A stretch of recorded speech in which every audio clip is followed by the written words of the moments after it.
Hey, this is Rupa, and you're watching Let's Learn with Rupa. Today's video is all about the subject marketing management.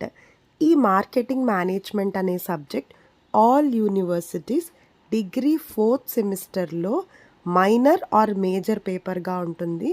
మీరు BBA student అయితే మీకు major పేపర్గా ఉంటుంది, లేదా మీరు business management అనే minor select చేసుకున్నట్టయితే ఈ మార్కెటింగ్ మేనేజ్మెంట్ మీకు 4th సెమ్లో ఉంటుంది. సో మీకు మార్కెటింగ్ మేనేజ్మెంట్ అనే సబ్జెక్ట్ డిగ్రీ 4th సెమిస్టర్లో ఉంది అంటే this video is for you only, because in this video I'm going to briefly explain you all the important questions. ఆన్సర్కి సంబంధించిన కాన్సెప్ట్ కూడా బ్రీఫ్గా ఎక్స్ప్లెయిన్ చేస్తాను. బట్ నేను ఏదైతే ఇంపార్టెంట్ క్వశ్చన్స్ చెప్తున్నానో మీకైతే ఎగ్జామ్కి అవి సరిపోతాయి. మీరు టాపర్ స్టూడెంట్ అయినా లేదా యావరేజ్ స్టూడెంట్ అయినా నేను ఇచ్చే లిస్ట్ మీకు సరిపోతుంది. ఇప్పుడు చెప్పే ప్రతి క్వశ్చన్కి సింపుల్గా నోట్స్ అయితే నేను ప్రిపేర్ చేశాను. నేను చెప్పిన క్వశ్చన్స్ చూసి నేను ప్రిపేర్ చేసిన పీడిఎఫ్ ఒక 2 days ముందు చదువుకున్నా మీకు మంచి మార్క్స్ వస్తాయి. That is my guarantee. But that PDF is not for free, it is for a little charges are given on the screen. మీకు పీడిఎఫ్ కావాలి అంటే ఇక్కడ చూపిస్తున్న వాట్సాప్ నెంబర్కి మెసేజ్ చేయండి. పేమెంట్ డీటెయిల్స్ పంపిస్తాను. పేమెంట్ అవ్వగానే మీకు పీడిఎఫ్ వచ్చేస్తుంది. బై ద వే, నేను ప్రిపేర్ చేసిన పీడిఎఫ్ ఆన్సర్స్ మీకు టెక్స్ట్ బుక్లో ఉన్నట్టు గైడ్లో ఉన్నట్టు లెందీ ఎక్స్ప్లెనేషన్ ఉండదు. సింపుల్ వొకాబులరీ ఉంటుంది. ఎగ్జామ్కి ఎంత కావాలో అంత మాత్రమే ఉంటుంది. ప్రతి క్వశ్చన్కి సైడ్ హెడ్డింగ్స్ ఇంక్లూడ్ చేశాను అండ్ ప్రతి క్వశ్చన్కి చిన్న చిన్న డయాగ్రామ్స్ కూడా ఉంటాయి. సో దట్ మీరు టాపర్ స్టూడెంట్ అయితే ఆ డయాగ్రామ్స్ కూడా మీరు వేసి మంచి మార్క్స్ గెయిన్ చేయొచ్చు. లేదు మేడం, మేము టాపర్ కాదు, మేము యావరేజ్ స్టూడెంట్ లేదా బిలో యావరేజ్ స్టూడెంట్, మేము పాస్ అయితే చాలు అనుకుంటే కనుక నేను ఇచ్చే లిస్ట్లోనే కొన్ని క్వశ్చన్స్ గ్రీన్ కలర్లో ఇస్తున్నాను. అవి మీరు మెయిన్గా చదవండి. లేదా నేను పీడిఎఫ్తో పాటు ఒక మోడల్ పేపర్ కూడా సెండ్ చేస్తాను. ఆ పేపర్ చదివినా మీరు ఈజీగా పాస్ అయిపోవచ్చు. Now without wasting much time let's get into unit 1 important questions. Unit 1లో టోటల్గా మనం చదవాల్సినవి only 6 questions. First one, define marketing and explain the importance of marketing. మనకి ఇక్కడ ఇంపార్టెన్స్ అనే కాదు, స్కోప్ అని అడిగిన, ఫంక్షన్స్ అని అడిగిన, అడ్వాంటేజెస్ లేదా ఆబ్జెక్టివ్స్ ఆఫ్ మార్కెటింగ్ అని అడిగిన సేమ్ కాన్సెప్ట్ వచ్చేస్తుంది. అంటే మార్కెటింగ్ చేసుకోవడం వల్ల మన కంపెనీకి లేదా మన కస్టమర్స్కి వచ్చే లాభాలు. మార్కెటింగ్ వల్ల చాలా అడ్వాంటేజెస్ ఉంటాయి. ఫర్ ఎగ్జాంపుల్, మన కంపెనీకి రెవెన్యూ పెరుగుద్ది, సేల్స్ పెరుగుతాయి, మన కంపెనీ రెప్యుటేషన్ పెరుగుతుంది. అడ్వర్టైజ్మెంట్స్ చేసుకోవడం వల్ల కస్టమర్తో కనెక్షన్ పెరుగుతుంది, మార్కెట్ రీచ్ కూడా పెరుగుతుంది. అదే మన కస్టమర్స్కి కూడా చాలా అడ్వాంటేజెస్ ఉంటాయి. కస్టమర్స్ మార్కెటింగ్ అడ్వర్టైజ్మెంట్స్ చూసి వాళ్ళకి నచ్చింది కొనుక్కుంటారు. దెన్ కస్టమర్స్కి ప్రొడక్ట్కి సంబంధించిన ఇన్ఫర్మేషన్ క్లియర్గా తెలుస్తుంది. వాళ్ళ ప్రొడక్ట్సే ఎక్కువ సేల్ అవ్వాలి అనే ఉద్దేశంతో కంపెనీస్ క్వాలిటీ ప్రొడక్ట్స్ ఇంట్రడ్యూస్ చేస్తారు, ఆఫర్స్ ఇస్తారు, డిస్కౌంట్స్ ఇస్తారు. ఇవన్నీ కస్టమర్స్కి చాలా బెనిఫిట్ అనమాట.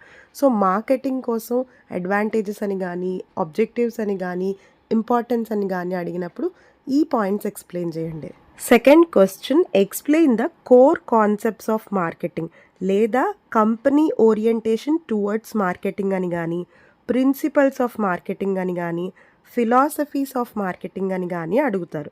ఎలా అడిగినా మీరు ఒక 5 పాయింట్స్ గుర్తుపెట్టుకోవాలి. అంటే 5 కాన్సెప్ట్స్ నేర్చుకోవాలన్నమాట. First one, production concept. కస్టమర్కి తక్కువ కాస్ట్కే మనం ప్రొడక్ట్ అమ్మగలిగితే మనం ఇంకా ఎక్కువ సేల్స్ చేసుకోవచ్చు అనే కాన్సెప్ట్ని ఫాలో అయితే దాన్ని ప్రొడక్షన్ కాన్సెప్ట్ అంటారు. Second one, product concept. కస్టమర్కి తక్కువ రేటుకి కాదు, క్వాలిటీ ప్రొడక్ట్ ఇస్తేనే మనకి సేల్స్ పెరుగుతాయి అనే కాన్సెప్ట్ కంపెనీస్ ఫాలో అయితే దాన్ని ప్రొడక్ట్ కాన్సెప్ట్ అంటాం. Third one, selling concept. కస్టమర్స్కి ఆఫర్స్, డిస్కౌంట్స్ ఇలాంటివి ఇస్తేనే మనకి సేల్స్ పెరుగుతాయి అని నమ్మితే దాన్ని సెల్లింగ్ కాన్సెప్ట్ అంటాం. Fourth one, marketing concept. కస్టమర్కి ఏం కావాలో అర్థం చేసుకొని కస్టమర్కి నచ్చినట్టు మనం ప్రోడక్ట్ తయారు చేయగలిగితేనే మనం సేల్స్ పెంచుకోగలం అనే కాన్సెప్ట్ని నమ్మితే దాన్ని మార్కెటింగ్ కాన్సెప్ట్ అంటాం. Last one societal marketing concept. మనం ఏ బిజినెస్ చేసినా అది ఎన్వైర్మెంట్కి, కస్టమర్స్కి, సొసైటీకి హార్మ్ చేయకుండా ఉండాలి, ఎన్వైర్మెంట్ ఫ్రెండ్లీ ప్రొడక్ట్సే మనం తయారు చేయాలి అనే కాన్సెప్ట్ ఫాలో అయితే దాన్ని సొసైటల్ మార్కెటింగ్ కాన్సెప్ట్ అంటాం. సో ఇలా మనకి 5 కాన్సెప్ట్స్ ఉన్నాయి. ఓరియంటేషన్ అని అడిగినప్పుడు కాన్సెప్ట్ తీసేసి ఓరియంటేషన్ అని రాయండి. Like production orientation, product orientation అలా అనమాట.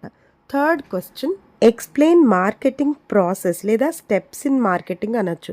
మార్కెటింగ్ ఎలా చేసుకోవాలి, ఏమేమి స్టెప్స్ ఫాలో అవ్వాలి అని అడుగుతున్నారు. First step, understand the marketing place, customer needs and wants. కస్టమర్స్కి మీ కంపెనీ నుంచి ఏం కావాలో మీరు అర్థం చేసుకోవాలంట. That is the first step. Second one, designing a market strategy. కస్టమర్కి ఏం కావాలో అర్థం చేసుకున్న తర్వాత వాళ్ళని ఎలా టార్గెట్ చేయాలి, మీ వైపు, మీ కంపెనీ వైపు మీ కస్టమర్స్ని ఎలా మౌల్డ్ చేసుకోవాలి అని స్ట్రాటజీస్ డిజైన్ చేసుకోవాలంట. Third one, constructing a integrated marketing plan. Integrated plan అంటే అన్ని విధాలుగా మనం ప్రమోషన్స్ ఎలా చేయాలి, అన్ని రకాల కస్టమర్స్ని మనం ఎలా అట్రాక్ట్ చేసుకోవాలి అని మనం ఆలోచించగలిగితే దాన్నే ఇంటగ్రేటెడ్ మార్కెటింగ్ ప్లాన్ అంటాం. Next, build profitable relationships. Sales అయిపోయిన తర్వాత కూడా ఉన్న కస్టమర్స్తో మంచి రిలేషన్షిప్ మెయింటైన్ చేయగలగాలి. Loyalty programs, extra discounts, extra offers ఇవ్వడం ఇలాంటివి చేయాలి. Last one, capturing value from customers. మీ ఓల్డ్ కస్టమర్స్ ఎవరైతే ఉన్నారో వాళ్ళతో మంచి రిలేషన్షిప్ మెయింటైన్ చేయడం, వాళ్ళ రివ్యూస్ తీసుకోవడం, వాళ్ళ ఫీడ్బ్యాక్ తీసుకోవడం ఇలాంటివి చేయాలి. So this is marketing process. Fourth question, selling versus marketing. మనకి ఇది 5 మార్క్స్కి ఇంపార్టెంట్ అండి. సెల్లింగ్కి మార్కెటింగ్కి డిఫరెన్సెస్ అడుగుతారు. చాలామంది సెల్లింగ్ అండ్ మార్కెటింగ్ ఒకటే అనుకుంటారు, బట్ రెండిటికి చాలా డిఫరెన్సెస్ ఉన్నాయండి. సెల్లింగ్ అంటే జస్ట్ మన ప్రోడక్ట్ని అమ్ముకోవడం, మార్కెటింగ్ అంటే ఒక కస్టమర్ని క్రియేట్ చేసుకోవడం. సో సెల్లింగ్ అనేది చిన్న కాన్సెప్ట్ అయితే మార్కెటింగ్ అనేది చాలా పెద్ద కాన్సెప్ట్. నేను ఇక్కడ ఒక టేబుల్ చూపిస్తున్నాను, దీంట్లో ఉన్న డిఫరెన్సెస్ ఒకసారి నేర్చుకోండి. Fifth question very important, what are the elements of marketing mix. Marketing mix అని కానీ మార్కెటింగ్ కాంపోనెంట్స్ అని కానీ ఎలాంటి క్వశ్చన్ అడిగినా నేను ఇప్పుడు చెప్తున్న పాయింట్స్ రాయండి. యాక్చువల్లీ మార్కెటింగ్ మిక్స్లో అన్ని పీతో స్టార్ట్ అయ్యే వర్డ్స్ ఉంటాయి. 4 P's ఉంటాయి, 7 P's ఉంటాయి. మీకు ఎన్ని గుర్తుంటే అన్నీ రాయండి, బట్ మెన్షన్ చేస్తే 7 P's అని 7 రాయాలి. సో మార్కెటింగ్ మిక్స్లో పీతో స్టార్ట్ అయ్యే వర్డ్స్ చూద్దాము. First one, product. మార్కెటింగ్లో మనం అమ్మే ప్రొడక్ట్ వెరీ ఇంపార్టెంట్. మనం అమ్మే ప్రొడక్ట్ కస్టమర్కి నచ్చుతుందా లేదా చూసుకోవాలి.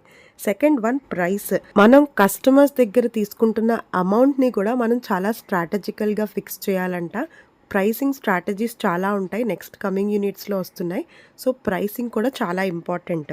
Third one, promotion. ప్రతి కంపెనీకి ప్రమోషన్స్ అనేవి చాలా important. Advertisements, public relations, sales promotions ఇవన్నీ ప్రమోషన్స్లోకి వస్తాయి. Fourth one, place. అంటే డిస్ట్రిబ్యూషన్ ఛానల్స్ లేదా లొకేషన్స్ కానీ మన షాప్ కానీ. సో ఇది కూడా చాలా ఇంపార్టెంట్ అంట. 4 అడిగితే 4 రాయండి సరిపోతుంది. Fifth one, people. అంటే మన కస్టమర్స్తో ఇంటరాక్ట్ అయ్యే ఎంప్లాయీస్. మన ఎంప్లాయీస్కి ట్రైనింగ్ ఇవ్వడం, మన ఎంప్లాయీస్ కస్టమర్స్తో బాగా మాట్లాడేలాగా చేసుకోవడం కూడా చేయాలంట. Sixth one, process. అది ప్రొడక్షన్ ప్రాసెస్ అవనివ్వండి లేదా సెల్లింగ్ ప్రాసెస్ అవనివ్వండి, అది కస్టమర్కి సాటిస్ఫై చేసేలాగా ఉండాలి. Next, physical evidence. అంటే మన ప్రొడక్ట్ కొన్నప్పుడు కస్టమర్ ఫిజికల్గా ఎక్స్పీరియన్స్ చేసే కొన్ని ఫీచర్స్ లైక్ ప్రొడక్ట్ కలర్ కానీ, ప్రొడక్ట్ ప్యాకేజింగ్ కానీ, లేబులింగ్ కానీ ఇవన్నీ ఫిజికల్ ఎవిడెన్స్లోకి వస్తాయి. ఇది కూడా బాగుంటేనే మార్కెటింగ్ కరెక్ట్గా చేసుకోగలం. So these are all elements of marketing mix. Last question, explain marketing environment. Very important for 10 marks. Marketing related environment అని కానీ లేదా ఇంటర్నల్ అండ్ ఎక్స్టర్నల్ ఫ్యాక్టర్స్ అని కానీ, మైక్రో మ్యాక్రో ఎన్వైర్మెంట్ గురించి రాయండి అని కానీ ఎలాంటి క్వశ్చన్ వచ్చినా నేను ఇప్పుడు చెప్తున్న పాయింట్స్ గుర్తుపెట్టుకోండి. మార్కెటింగ్ ఎన్వైర్మెంట్ అంటే మార్కెటింగ్ అనేది ఎన్ని ఫ్యాక్టర్స్ మీద డిపెండ్ అవుతుంది అనేదే పాయింట్. మార్కెటింగ్ ఎన్వైర్మెంట్ 2 టైప్స్గా డివైడ్ అవుతుంది. Internal environment, external environment. Internal environment అంటే కంపెనీకి సంబంధించిన ఫ్యాక్టర్స్ లైక్ కంపెనీలో ఉండే ఎంప్లాయీస్, కంపెనీలో ఉండే బడ్జెట్ అంటే ఫైనాన్షియల్ రీసోర్సెస్, కంపెనీకి ఆల్రెడీ ఉండే బ్రాండ్ ఇమేజ్, కంపెనీలో ఫాలో అవుతున్న structure and policies, company goals and objectives. వీటన్నిటి మీద కూడా మార్కెటింగ్ అనేది డిపెండ్ అవుతుంది. ఫర్ ఎగ్జాంపుల్ కంపెనీ బడ్జెట్ పడితే మనం మార్కెటింగ్ చేసుకోగలం. కంపెనీలో ఎంప్లాయీస్ బాగుంటేనే మార్కెటింగ్ కూడా సక్సెస్ అవుతుంది. సో ఇలా ఇంటర్నల్ ఫ్యాక్టర్స్ మీద మార్కెటింగ్ అనేది డిపెండ్ అవుతుంది. Next external environment. ఎక్స్టర్నల్ అంటే కంపెనీకి సంబంధం లేని కొన్ని ఫ్యాక్టర్స్ మీద కూడా మార్కెటింగ్ అనేది డిపెండ్ అయి ఉంటుంది. ఎక్స్టర్నల్ ఎన్వైర్న్మెంట్ 2 టైప్స్గా డివైడ్ చేశారు. Micro environment, macro environment. Micro అంటే స్మాల్ ఫ్యాక్టర్స్ అనమాట.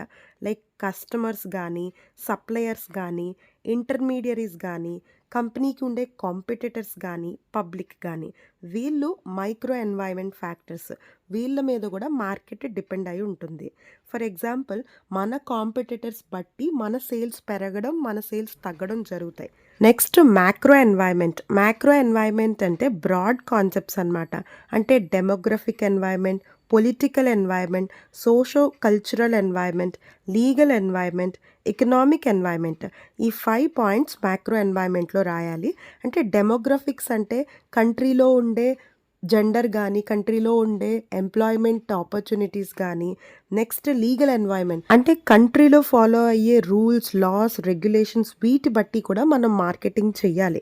ఈవెన్ సోషో కల్చరల్ ఎన్వైర్న్మెంట్ అంటే ఫర్ ఎగ్జాంపుల్ ఇండియాలో ఉండే ట్రెడిషన్స్, ఇండియాలో ఉండే కల్చర్ బట్టే ఇండియన్ ప్రొడక్ట్స్ వాళ్ళు మార్కెటింగ్ చేసుకుంటారు. సో ఇలా మ్యాక్రో ఎన్వైర్న్మెంట్ ఫ్యాక్టర్స్ మీద కూడా మార్కెటింగ్ అనేది డిపెండ్ అయి ఉంటుంది అని రాయాలి. సో దీంతో మీకు యూనిట్ 1 నుండి 6 క్వశ్చన్స్ ఎక్స్ప్లెయిన్ చేశాను. రిమైనింగ్ యూనిట్స్ కూడా అప్లోడ్ చేస్తాను. బట్ మీ ఎగ్జామ్ టైంకి నేను వీడియోస్ అప్లోడ్ చేయలేకపోతే గనక అట్లీస్ట్ పీడిఎఫ్ తీసుకోవడానికి ట్రై చేయండి. బికాజ్ నేను ఎలా అయితే వీడియోలో ఎక్స్ప్లెయిన్ చేస్తున్నానో పీడిఎఫ్లో కూడా ఆన్సర్స్ అంతే సింపుల్గా ఉంటాయి. వీడియోస్ లేకపోయినా మీరు పీడిఎఫ్తో మేనేజ్ చేసేయచ్చు.